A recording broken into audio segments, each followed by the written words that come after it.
ठाण्याचे जिल्हाधिकारी श्रीकृष्ण पांचाळ यांनी आज जिल्हा रुग्णालयाला भेट दिली आहे।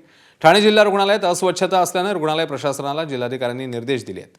पुढच्या 15 दिवसात स्वच्छता करून त्याचे फोटो पाठवण्याचे आदेश जिल्हाधिकाऱ्यांनी रुग्णालय प्रशासनाला दिले आहेत। पुढच्या 7 दिवसात पुन्हा एकदा रुग्णालयाला भेट देणार असल्याचं त्यांनी म्हटलंय। दरम्यान येत्या 2 ते 3 महिन्यामध्ये 900 बेड्सचं सुसज्ज जिल्हा रुग्णालय सेवेसाठी तयार होणार आहे।